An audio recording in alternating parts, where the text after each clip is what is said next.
একাদশীতে ভুলেও এই 5টি কাজ করবেন না।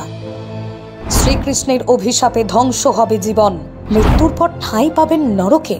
দেখুন শাস্ত্রে কোন 5টি কাজকে নিষিদ্ধ করা হয়েছে। সনাতন ধর্মে একাদশী ব্রতের অনেক গুরুত্ব রয়েছে। একাদশী তিথির সঙ্গে ভগবান বিষ্ণুর গভীর যোগসূত্র রয়েছে। শাস্ত্রমতে একাদশী ব্রত পালন করলে সমস্ত পাপ থেকে মুক্তি পাওয়া যায়। যারা একাদশী ব্রত পালন করেন তারা শ্রীকৃষ্ণের কৃপায় স্বর্গবাসী হন। তবে একাদশী ব্রত অন্যান্য ব্রতের থেকেও অনেক কঠিন। একাদশী ব্রত রেখে কখনোই এই 5টি ভুল করবেন না।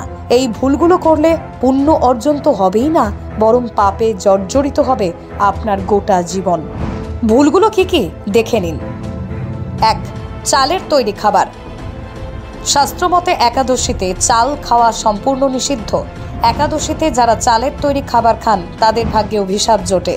ভগবান শ্রীকৃষ্ণ তাদের উপর রুষ্ট হন। তাই একাদশীর দিন ভুল করেও চালের তৈরি জিনিস মুখে নেবেন না। 2. কাউকে খালি হাতে তাড়িয়ে দেবেন না। শাস্ত্রমতে একাদশী অত্যন্ত পবিত্র একটা দিন। এদিন ঘরের দুয়ার থেকে কাউকে খালি হাতে ফিরিয়ে দেবেন না।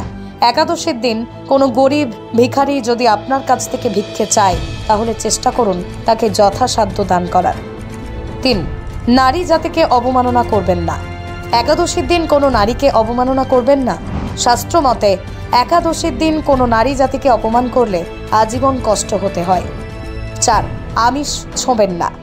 যারা একাদশীতে উপোস রাখবেন তারা ভুলেও আমিষ খাবেন না। একাদশী উপোস রেখে আমিষ ছোঁয়া গুরুতর পাপ। যারা একাদশী ব্রত পালন করবেন তারা অবশ্যই সেদিন সম্পূর্ণ নিরামিষ খাবেন। 5. কাউকে টাকা ধার দেবেন না। শাস্ত্রমতে একাদশীর দিন কাউকে অর্থ বা কোনো ধন সম্পদ ধার দেবেন না, কারণ এদিন বাড়ি থেকে ধন সম্পদ বের না করাই উচিত।